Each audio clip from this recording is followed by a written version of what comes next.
Assalamualaikum warahmatullahi wabarakatuh. Hari ini kita akan membahas mengenai saluran mobilitas sosial dan dampak mobilitas sosial. Tujuan pembelajarannya, kamu harus bisa mengidentifikasi saluran mobilitas sosial dan menjelaskan dampak mobilitas sosial. Tugasnya, kamu rangkum isi dari video pembelajaran ini dan kirim ke Google Classroom. Apa itu saluran mobilitas sosial? Yaitu sebagai jalur atau jalan bagi seseorang untuk memperbaiki kehidupannya ke arah yang lebih baik atau untuk meningkatkan status sosialnya.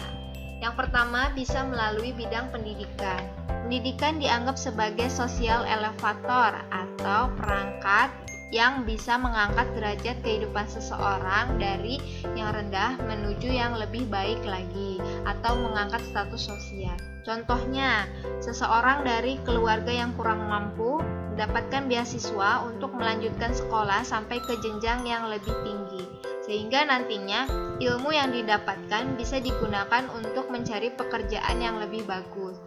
Secara otomatis status sosialnya juga akan meningkat. Nah, ini contohnya ini mempunyai gelar sarjana. Kemudian yang nomor 2, bisa melalui organisasi politik.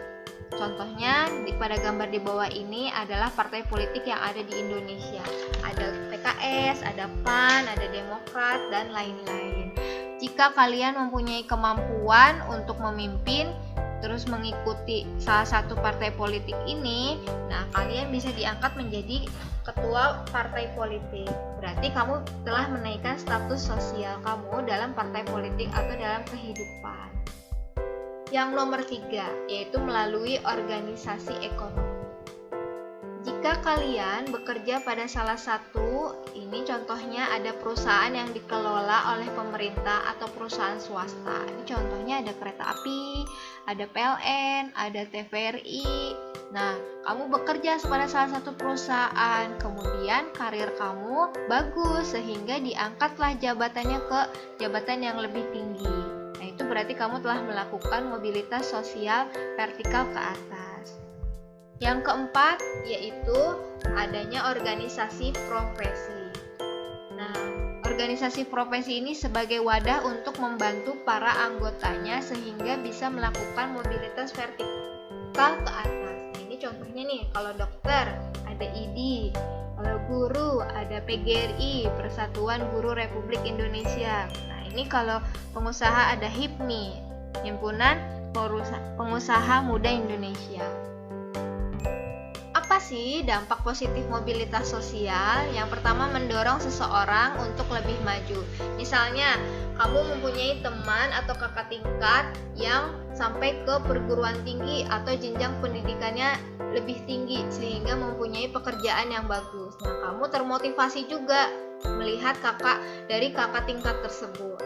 Terus yang kedua, mempercepat perubahan sosial.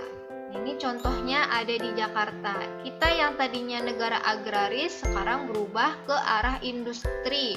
Nah, kalau di Cikarang ini contoh kecil juga bisa. Jadi Cikarang ini menjadi salah satu sentra dari perusahaan yang ada di Jawa Barat. Kalau dampak negatif dari mobilitas sosial, yang pertama itu bisa menimbulkan konflik.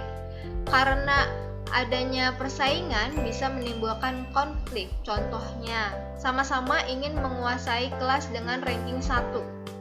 Otomatis kamu harus bersaing dengan teman-teman kamu. Nomor 2, gangguan psikologis. Ini biasanya terjadi pada seseorang yang masa kerjanya sudah habis. Nah, biasa bekerja, kemudian pensiun, tidak bekerja, tidak mempunyai pekerjaan, jadi hidupnya itu gelisah. Oke, cukup sekian untuk materi hari ini. Jangan lupa tugasnya dikumpulkan ke Google Classroom, tugas rangkumannya. Ditunggu sampai sore. Wassalamualaikum warahmatullahi wabarakatuh.